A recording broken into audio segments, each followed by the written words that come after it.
Et yo tout le monde, c'est Cyclisme 3D et j'espère que vous allez bien.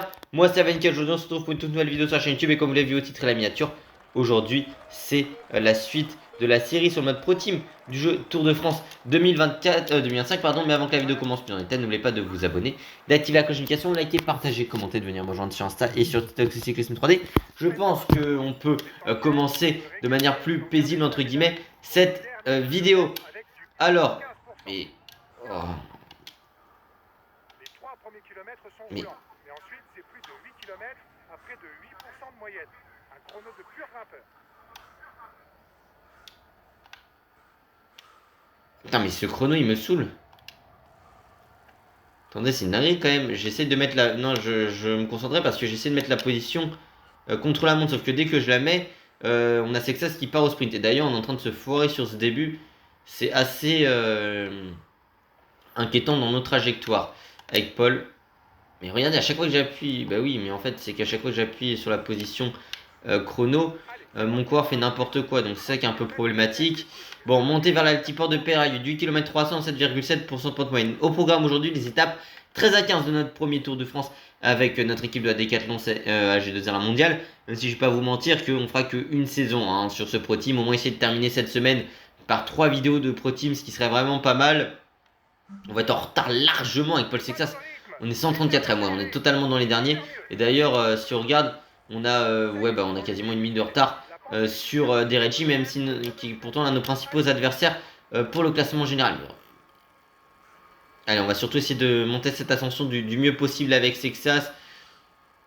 Pour le moment, on sait que y a Vingord qui risque de revenir sur nous. Vingord, de toute façon, on sait que même s'il est malade, on ne pourra pas lutter avec lui pour le général. Par contre, pour venir dans le top 10, on a quand même du Mathias Kelmoz et du Geraint Thomas avec qui on va essayer de lutter, même si Geraint Thomas nous met quand même 45 secondes quasiment, ce qui est énorme d'entrée. Hein. On a vraiment fait une très très mauvaise entame côté Paul Sexas. On va essayer justement de se relancer. Regardez, ouais, il faut que j'arrête de vouloir passer en position CLM parce qu'en fait, il me demande d'appuyer sur... Ah bah oui, non, mais je suis con en fait depuis tout à l'heure, c'est que j'appuie sur A mais parce que j'ai mes réflexes de PS4. Oh, des fois, vous savez, quand je réfléchis pas, je me dis, mais pourquoi je place tout le temps sprint? Bah oui, parce que j'appuie pas sur le bon bouton. Sauf que même quand j'appuie sur le bon bouton, ça le faisait pas. Bref.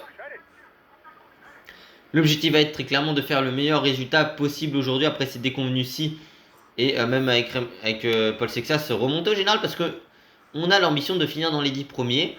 On n'est pas très loin. Il y a des coureurs qui étaient en échappée, je pense à Skelmoz, qu'un Geraint Thomas aussi. Voilà, qui sont dans un échantillon de 2 minutes d'écart avec nous et je pense qu'on peut les récupérer potentiellement.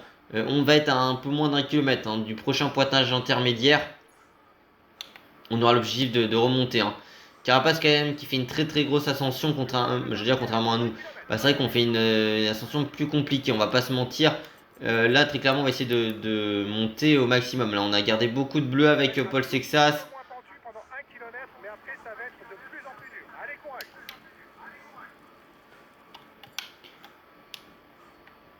Ah oui, on est largement battu là avec Sexas. Hein. On va être très très très très loin quand on regarde. J'aurais peut-être mieux fait de ne pas prendre Paul pour ce contre-la-montre. Ouais, parce que là on est quand même remonté 66ème et on perd énormément de temps. Hein. Je sais pas si on se rend compte par rapport à Richard Carapace, c'est quasiment la moitié de notre avance qu'on est en train de perdre. Alors on va peut-être essayer de mieux finir. Ce que je suppose, hein, mais bon quand même. Allez, bah très clairement, l'objectif c'est essayer de finir à bloc ces dernières rampes d'ascension. Geraint Thomas qui a réalisé le meilleur temps. Hein. Oui, bah Geraint Thomas c'est simple, il nous met une 20. Hein. On est encore en train de perdre du temps par rapport à lui. Au moins, le seul avantage qu'on a, c'est que si on perd du temps en général, on pourra partir en échappée lors de la prochaine étape. Ce qui sera un avantage pour nous. Allez, en tout cas, mine de rien, notre barre bleue a plutôt été bien gérée pour le moment. Alors, il reste quand même la dernière rampe qui est ultra difficile. Hein. C'est pour ça que j'essaie de garder un peu de rouge pour pouvoir accélérer et terminer au sprint. On va déjà être battu hein, par rapport au meilleur temps à l'arrivée, même si c'est pas l'enjeu. Nous, on sait qu'on était peut-être pas le meilleur sur ce chrono, surtout que c'est moi qui le gère, donc c'est pas l'idéal avec Paul Sexas.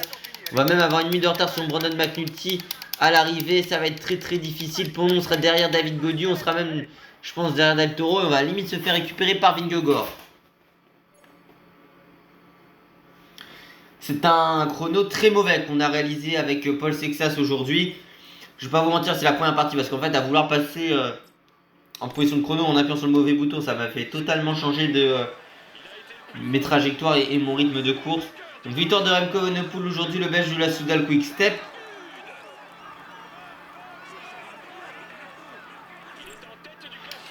Le maillot jaune est pour Remco Evenepoel, le maillot vert pour Jasper Philipsen, le maillot blanc pour rouge pour Mathias Kelmoz et le maillot blanc pour Remco Evenepoel. C'est compliqué. Honnêtement, à cette étape-ci, on va devoir essayer de gérer notre mieux possible parce qu'avec Sexas, on prend 1,38 hein, dans la figure. C'est plus qu'une mauvaise opération pour le général. Victoire de Remco Evenepoel, le Belge sur la Quick-Step en 21 minutes et 43 secondes. Du côté du classement général, on perd une place même par rapport à des Reggie. Alors on aura plus de marge de manœuvre pour partir à l'avant lors de la prochaine étape, mais c'est peut-être pas une si bonne chose que cela. En 46 heures, 9 minutes et 0 secondes, c'est Remco Evenepoel, le Belge de la Soudal Quick-Step qui est en tête du classement général. Du côté du classement,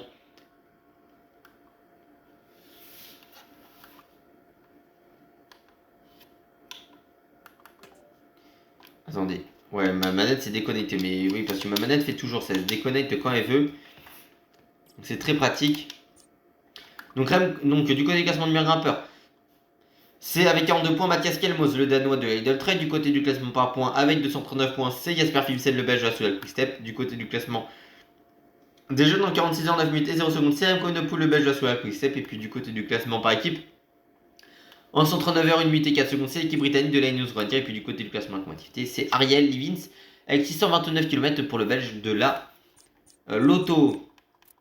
Du côté du classement pour les sacs individuels, plus 70 ppc, 739 points, enfin ppc, pardon, 8 points pour Remco Evenepoel, le Belge de la Soudal Quick Step. Mine de rien, Tadej Pogacar n'est même pas dans le top 10. Hein. C'est quand même pour vous dire qu'on a très peu vu Tadej cette saison. Ouais, bah il a dû faire 3 courses hein, presque. Il a 190 points. Assez étonnant quand même la saison qu'il nous réalise. Du côté du classement pour cycling par équipe, plus en ppc, 1347 ppc pour l'équipe néerlandaise de la Visma Leasebike. Bon, écoutez, nous on va se retrouver tout de suite dans le final de la prochaine étape. On va tenter d'essayer de partir en échappée avec Paul Sexas. A tout de suite dans le final de cette étape. On se retrouve dans le final de cette 14e étape de ce Tour de France en direction de Super Bagnères. C'est vrai qu'on est assez loin, on est à plus de 5,30, on peut le voir.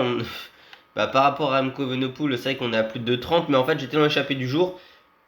Et après le Tour Valence s'est fait distancer. Enfin, parce que par rapport au relais, on n'arrivait pas à revenir.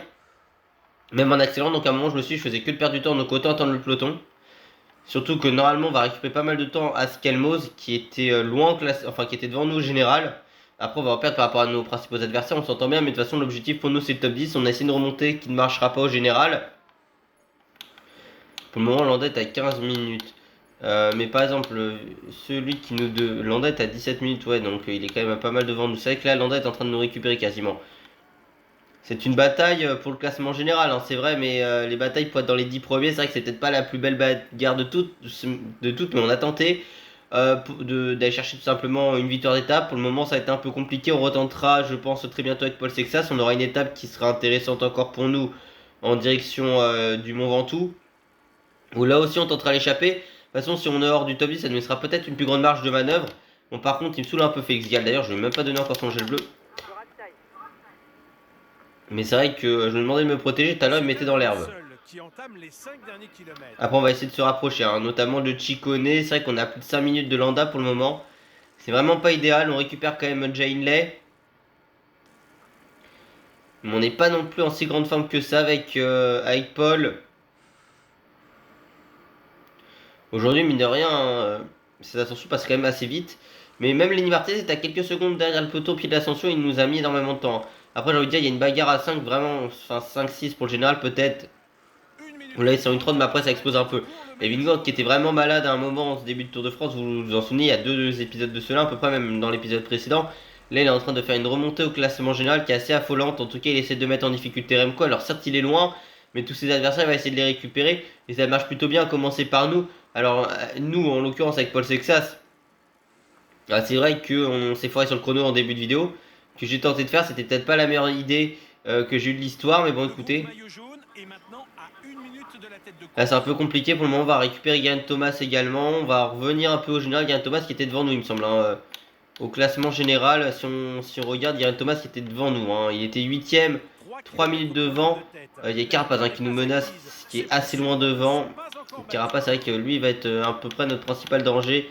J'ai envie de dire pour la suite de ce tour. On va demander allez, à Félix Gall de rouler, de nous faire un peu un tempo. Voilà, notamment pour distancer, pourquoi pas essayer de récupérer la place de Geraint Thomas au classement général. C'est ça aussi, hein, se bagarrer avec nos armes, avec Paul Sexas. On a que. Théoriquement, on est sur la première saison, donc c'est un coureur de 18 ans qui se bagarre pour un top 10 sur le Tour de France. Bon. Avec, maintenant, à chaque fois qu'il y a une vidéo cyclisme qui sort, il y a Sexas dans le titre. Vous allez me dire que moi je parle beaucoup de Paul Sexas, oui. Et bon, quand t'as des interviews de Christian Prudhomme avec Jean-Jacques Bourdin, et que dans les 3 titres c'est coulisses, dopage, bon déjà il met dopage dans le titre, mais aussi Paul Sexas. Bon, Jean-Jacques Bourdin, c'est pas un expert cyclisme, tu vois, c'est pareil.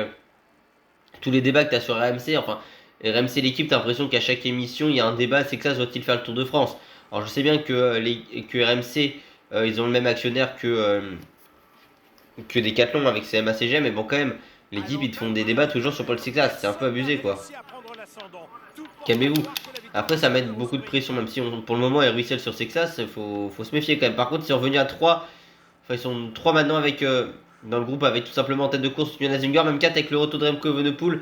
Et ils ont également, du coup, Carlos Rodriguez, ainsi que Mikel Landa, qui a pas tant fléchi que ça dans le final. Et Roglic qui va essayer, enfin qui aurait pu tenter de revenir mais qui est en train de craquer dans le final. Nous aussi on est en difficulté ici avec Sexas, on essaye de s'arracher. On a 1 minute d'Hendrik Mas au classement général. Par contre ce qui est très bien c'est qu'on a mis en difficulté, je pense notamment un de nos principaux rivaux qui était tout simplement Geraint Thomas qu'on a récupéré. On va essayer de limiter les dégâts même si on sera à 2 minutes à peu près pour le moment de Richard Carapaz qui va nous passer devant, mais on va passer devant Skelmos et on est en train de réduire l'écart par rapport à Mikel Landa qui lui aussi est à 5 minutes de nous. Donc on va limite pas récupérer de place au général. Mais on va se rapprocher de certains de. Même on va peut-être même en perdre une. Donc ça va peut-être une mauvaise opération pour nous. Malgré notre bonne forme. Mais écoutez, on va plutôt bien finir, j'ai envie de dire, cette étape-ci. Même c'est vrai qu'au classement général, j'allais dire, il restera une étape, mais cette fin de deuxième semaine va être un peu compliquée pour nous. Même s'il restera les Alpes, on va tenter des choses avec Paul Sexas dans les Alpes. On est passé en tête du Tourmalet aujourd'hui, on était plutôt en bonne forme dans le premier col, un peu comme Lenny Martinez, Jirel sur cette étape-ci. Et au final, on a craqué.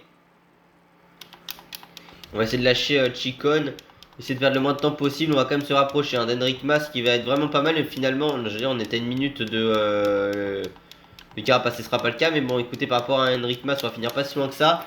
C'est une déception honnêtement cette étape-ci pour le classement général. Avec Sexas, on fait pas de bonne opération, on tentera déjà dès demain, pourquoi pas sur la route de Carcassonne, de tenter une victoire d'étape, mais je pense aussi qu'on aura l'ambition au Mont Ventoux de faire mieux que cela. Que ce soit avec Sexas, mais également avec Félix Gall aussi. Même Aurélien Papin, qu'on a très peu vu sur ce Tour de France, Aurélien Papin, pourtant c'est quand même un coureur assez important dans l'encadrement, surtout après son Dauphiné. Nécessairement qu'il y a très longtemps pour vous. Tout comme pour moi d'ailleurs la vidéo sur le Dauphiné. Mais c'est vrai que c'était pas tip top ce qu'on a réalisé aujourd'hui de toute façon. Je vous le dis, hein, je pense que malheureusement cette saison, c'est vrai que j'ai très peu fait de vidéos TDF. Quand je regarde, j'ai 61 heures de jeu, j'ai quasiment pas touché le jeu, mine de rien. Et je pense qu'il y aura qu'une saison en Pro Team et en Pro Leader. Donc ça fait déjà très longtemps qu'il n'y a pas eu de vidéo Pro Leader. Et c'est pour la même occasion que je vais me diriger vers un nouveau Pro Leader, enfin un nouveau Pro Team la semaine prochaine avec Decathlon sur TDF 26. C'est vrai que je refais 2 fois de suite Decathlon, mais étant donné que j'ai fait qu'une saison, je pense que je pourrais aller beaucoup plus loin. Surtout que là, on aura vraiment je vais pas dire le dispositif, mais en tout cas, on aura le projet Decathlon CMA-CGM qui sera au grand jour avec, il y aura le budget, genre, enfin, c'est l'équipe actuelle avec Richie Tello par exemple, plus d'Andresen et Olaf Koy qui, mine de rien, vont quand même, alors qu'on a la victoire de Remco et son maillot jaune, le maillot vert pour Philipsen, le maillot blanc pour rouge pour Landa, et qui nous le récupère parce qu'on était en tête à un moment, il me semble, et le maillot blanc pour Remco. Mais ce que je veux dire, c'est que par rapport surtout à la formation des Decathlon Iral, c'est un peu le projet qu'on n'a pas pu, enfin qu'on aurait voulu mettre en place en saison 2, parce que je vous dis la saison 2 limite c'était un peu faire le meilleur mercato qu'ils ont fait, mais avec quelques ajustements. Et du coup, je pense que je vais repartir pour la saison prochaine sur la Decathlon. Donc voilà, et en Pro Leader, je pense qu'on va partir sur Romain Bardet, mais on ne sera pas du côté de Décathlon, je pense qu'on retournera du côté de la Lidl Trek. Donc voilà, victoire de Remco Evenepoel en 4h52 minutes et 11 secondes pour le Belge de la Soudal Quick-Step avec 10 secondes de bonification. Du côté du classement général, le Belge de la Soudal Quick-Step Remco Evenepoel en 51h, 1 minute et 1 seconde. Et en tête du classement général, mais on récupère une place. Deux places au général, même on rentre dans le top 10. Alors là, on est quand même sous la menace. Juste derrière nous, De Landa et de Geraint Thomas. Mais on remonte dans le top 10. On n'est pas si loin que ça de Richard Carapaz. Par contre, ça va être dur pour tenter de mettre en difficulté Ben O'Connor. Carlos Rodriguez passe devant Lenny Martinez, qui a eu une mauvaise journée, Lenny Martinez aujourd'hui. Et sur le podium, il y a quand même toujours Joe Almeida et Primoz Roglic. Du côté du classement,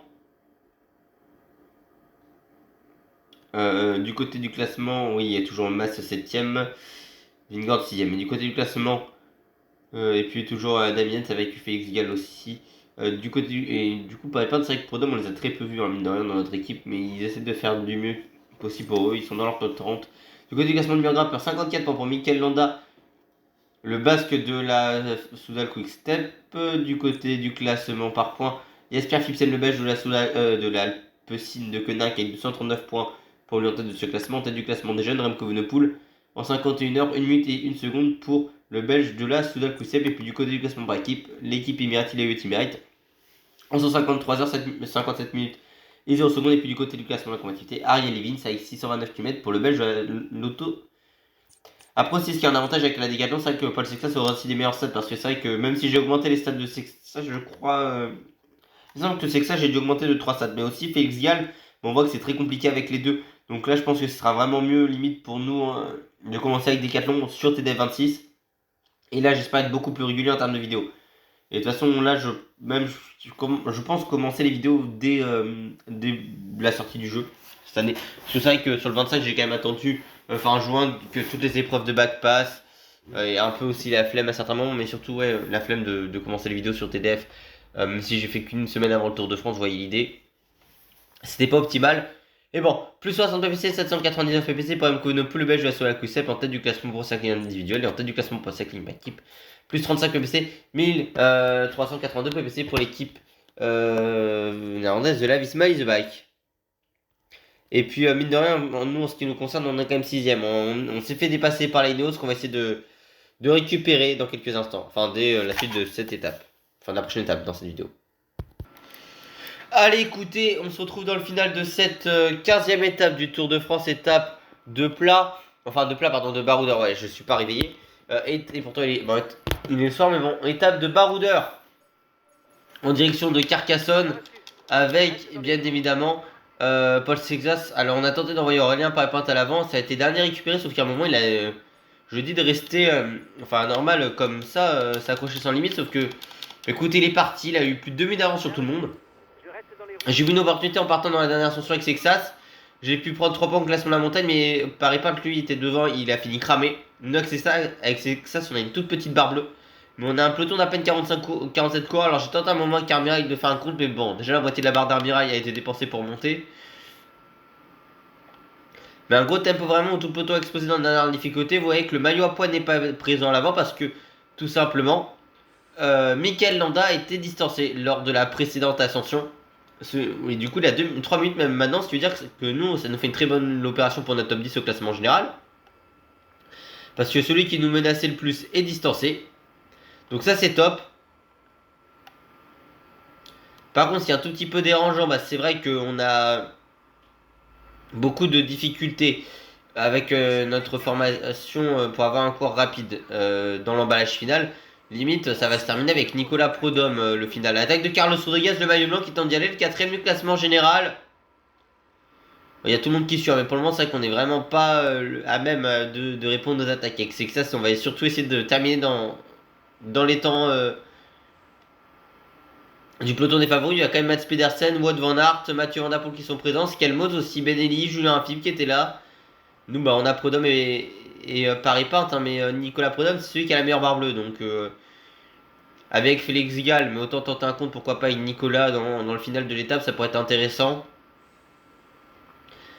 Vous remarquerez que c'est pas que vous remarquerez, mais c'est vrai que j'ai pas énormément d'ambition sur cette étape-ci. Mais dans le sens où on a pas mal de nos corps qui sont cramés, on est en fin de deuxième semaine, l'objectif est avant tout de rester avec les meilleurs. D'ailleurs, on va essayer de passer sur Prud'homme. Félix Gall, bon voilà, il n'a pas d'explosivité. Avec Prud'homme, on a peut-être un peu plus de chances de réussir quelque chose dans le final et encore. Là, ça se regarde un petit peu, donc autant y aller. C'est Mados qui fait un tempo de. Enfin, de Gaudu et Mados ont beaucoup roulé aujourd'hui. Et vous savez qu'on va y aller avec Nicolas Prud'homme, attaque de Prud'homme. Alors, on a téléphoné cette attaque parce que on part de devant. Mais on va tenter de faire un écart. On a fait 4 secondes pour le moment avec Nicolas Prud'homme. On va essayer de voir hein, si ça revient sur nous. Mais c'est surtout Mathieu Van Der Poel qui revient dans le trou qui va totalement nous contrer. L'ancien champion du monde est parti. Et c'est Romain Grégoire depuis tout à l'heure qui fait rouler son équipe. On a Kevin Vauquelin qui s'emploie ici avec Mats Pedersen.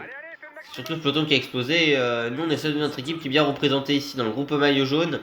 Alors je pense que tout va se reformer, hein, mais c'est vrai qu'on a tenté d'y aller avec Prud'homme. Alors ça permet à Mats Pedersen et Mathieu Van Der Poel de dépenser de l'énergie, je vais pas dire bêtement, mais alors qu'ils ont une victoire qui est quasiment offerte. Hein. Surtout pour Mats Pedersen, ça tente de rencontrer Mathieu Van Der Poel qui y va. Sexas, force à toi Paul. Non, force à Paul Sexas dans le final. Il y aura pas mal de coureurs qui risquent d'exploser dans le final. Alors, honnêtement, Romain Grégoire qui va tenter d'y aller. Quant à lui, bah là actuellement c'est Prud'homme hein, qui est le mieux placé. Je vais passer sur Nicolas Prud'homme qui a plus de barreau parce qu'il a tenté de partir on ne sait dans quoi pour suivre Wout van Aert. Il y a toujours Mathieu Van Der Poel et Mats Pedersen qui se sont unis en tête de course. Il y a le retour de Wout van Aert avec Remco Evenepoel. C'est un final vraiment très haletant dans les rues de Carcassonne. Ici on a quasiment plus de barres rouges mais on peut peut-être faire une belle place avec Nicolas Prud'homme ici à l'arrivée. Plus de rouge pour Van Aert, tout comme Remco Evenepoel. Ça peut même se regrouper hein, totalement parce qu'il y aura le groupe Guermain qui va essayer de revenir derrière. C'est peut-être fini également pour Mats Pedersen et Mathieu Van Der Poel. Remco Evenepoel peut-être le retour face à nous. Au sprint, ça va être un sprint de bout de course, un sprint de fatigué. Si c'est Mathieu Van Der Poel qui aura l'énergie pour passer avec Van Aert. Et non, Pedersen, pardon, victoire de Mats Pedersen. Et oui, on célèbre côté Lead Trek. Par contre, Paul Sexas va terminer à 45 secondes, qui fait une mauvaise opération du jour aujourd'hui. Paul Sexas dans un groupe de coureurs retardés ici. Beaucoup de coureurs explosés dans le final. C'était à double tranche. On tentait d'y aller avec Nicolas Prud'homme. On va quand même faire une 5ème place d'étape, ce qui est plutôt pas mal pour Nicolas Prud'homme. L'une des seules journées où il a vraiment tenté sa chance. J'ai envie de dire. Mais c'est surtout vraiment une journée qui a été compliquée pour la plupart des organismes. On sait, fin de deuxième semaine, après les Pyrénées, beaucoup de coureurs sont fatigués. Il n'y avait pas vraiment une opportunité pour les baroudeurs. Enfin, les baroudeurs n'ont pas pu s'exprimer totalement. Et du coup, c'était un sprint de costaud et de fatigués. Et c'est Mats Pedersen qui a eu tout le peloton à sa guise sur ce scénario-ci. Le maillot jaune reste sur les épaules de Remco Evenepoel. Jasper Philipsen, le maillot vert toujours. Le maillot en poste sur les épaules de Michael Landa, mais on tentera de revenir à le maillot blanc pour Remco Evenepoel, sachant qu'il a pris combien de points aujourd'hui par iPad? Je crois qu'il en a pris 9. En fini 7ème, pardon. Je pensais 5ème et pas du tout 7ème. Victoire de Mats Pedersen, le Danois de la Lead Trek en 3h51 minutes et 35 secondes avec 10 secondes de bonification pour lui du côté du classement général. En 54h, 52 minutes et 36 secondes, c'est Remco Evenepoel le Belge à la Quick-Step qui est en tête du classement général. Du coup, on perd une place. Bravo, les gars. On me dit parce qu'il fait quoi, Sexas? Ne me dites pas qu'il a terminé tout seul à 1 minute. Hein. Ah si, très clairement. Il fait partie avec Aretsman et Ellie de ceux qui ont perdu 1 minute. Ah bah oui, 1 minute, voilà. Comment perdre bêtement 1 minute sur un Tour de France comme cela? Ils se sont pris une cassure dans le final que lui, Geraint Thomas, n'a pas pris. Et du coup, on sort du top 10 au général. Bon, après, on fait quand même une opération par rapport à Landa parce qu'il a 4 minutes de doux. Mais et Charles Carapaz aussi, lui, ça devient un peu plus compliqué pour le récupérer. Du côté du classement de meilleur grimpeur, 54 points pour Michael Landa, l'espagnol basque de la formation sous la Quick-Step. Du côté du classement, par point 247 points pour Jasper Philipsen, le belge de la sous la Quick-Step. Du côté du classement des jeunes, en 54 à 52 minutes et 36 secondes, c'est Remco Evenepoel le belge de la sous la Quick-Step. Du côté du classement, par équipe, c'est l'équipe Emirati, la Ultimate en 165 h 32 minutes et 3 secondes. Et puis du côté du classement de la quantité, 629 km pour Ariel Levin, c'est le belge de la Lotto Intermarché. On est repassé top 5 au classement par équipe, comme vous le voyez, parce que plus 35 ppc, 834 ppc pour Remco Evenepoel le belge de la Soal Quick-Step, en tête du classement pour cycling individuel. Mais en tête du classement pour cycling par équipe, plus 75 ppc pour l'équipe néerlandaise du Team Visma Zebak, 1457 ppc pour eux, mais on est remonté légèrement d'une place. Donc c'est plutôt bien, de toute façon l'objectif va être très clairement top 4, je pense qu'on a les moyens de récupérer la Lidl Trek. Si on fait une grosse fin de saison, on n'arrivera pas à récupérer la Soudal Quick-Step, mais la Lidl je pense que oui. En plus, la Soudal auront Remco Evenepoel qui ira chercher peut-être un Tour de France. Donc j'ai envie de dire, on ne pourra pas rivaliser là-dessus en termes de points. Mais ce sera dans la prochaine vidéo que la suite de nos aventures continueront. J'espère que cette vidéo vous a plu. Si c'est le cas, n'oubliez pas de vous abonner, d'activer la cloche de notification, liker, partager, commenter et de venir me rejoindre sur Insta et sur TikTok, c'est Gizmo 3D pour tout bien. À la prochaine. Ciao, ciao.